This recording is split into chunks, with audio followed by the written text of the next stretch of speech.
Salut à tous et bienvenue sur Geeko World. Dans ce nouvel épisode de Geeko Info sous forme de Flash Info, on va revenir et réagir ensemble sur une news peu amusante et assez particulière qui est tombée ces derniers jours et qui s'est précisée ce matin concernant le célèbre manga One Piece et concernant son tout aussi célèbre auteur Eiichiro Oda. Bref, on discute de ça juste après le générique.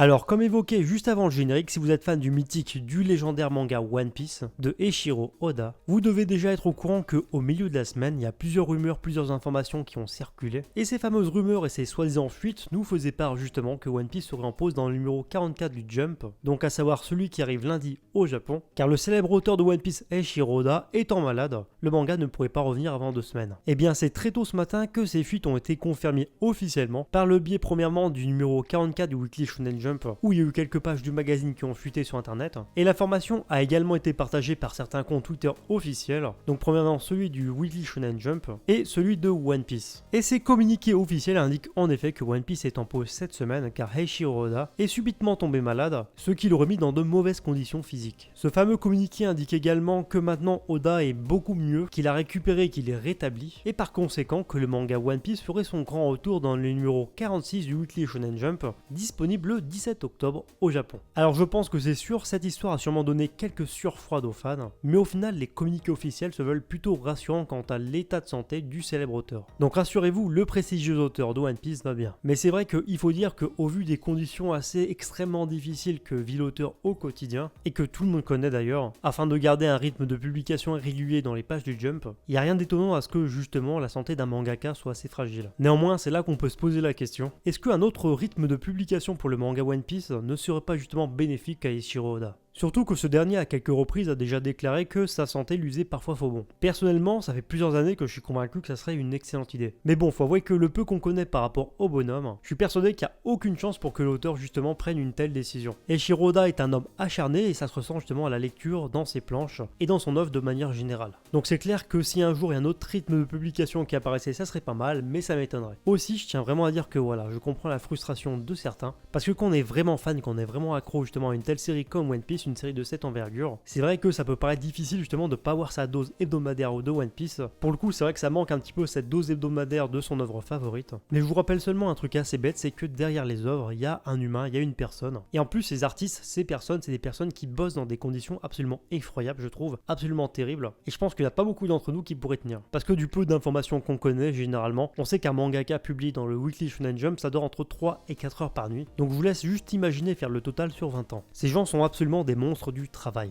Et il faut bien comprendre que la priorité et le plus important, c'est la santé des artistes. Parce que c'est logique, c'est simple, mais s'il n'y a pas d'artiste, il n'y a pas d'œuvre. Donc voilà, le plus important et la priorité, c'est la santé des artistes avant tout. Et quoi qu'il arrive, si la santé de Eiichiro Oda se dégrade, nul doute que la rédaction du Weekly Shonen Jump prendra sûrement la meilleure décision à prendre et arrivera à s'adapter dans ce sens. Donc il n'y a aucune inquiétude à avoir. Et donc en bref, pour résumer, pour l'instant, pas de panique. L'auteur de notre manga préféré est tombé malade en effet, ce qui a occasionné un léger décalage dans son travail, mais il est en train de se requinquer et reviendra en pleine forme mi-octobre. Enfin bref, en tout cas, c'est tout pour ce point d'actu, ce point d'info sur le manga One Piece et sur l'auteur Eiichiro Oda. C'est vrai qu'il y a beaucoup d'informations qui ont circulé, ça a beaucoup réagi sur Twitter notamment, et comme le but de la chaîne justement c'est de réagir par rapport à l'actualité, je me suis dit que c'était assez important. En tout cas, vous n'hésitez pas dans les commentaires à me donner votre point de vue, quel est votre ressenti par rapport à tout ça, si vous aussi vous pensez que justement la santé de Eiichiro Oda c'est le plus important. Bref, j'attends vraiment votre avis justement sur la question, et je rappelle que l'espace commentaire est là pour échanger mais dans la politesse. On est là entre personnes posées, entre fans, entre personnes réfléchies, et donc on peut échanger, on peut faire des débats sans pour autant venir à s'insulter. En tout cas voilà, c'est tout pour cette vidéo. Comme d'habitude, si vous aimez mon travail, je vous invite à lâcher les pouces bleus, bien entendu vous abonner à la chaîne si c'est pas encore fait. Ici on parle d'actualité manga. Si vous aimez ce que je propose sur YouTube,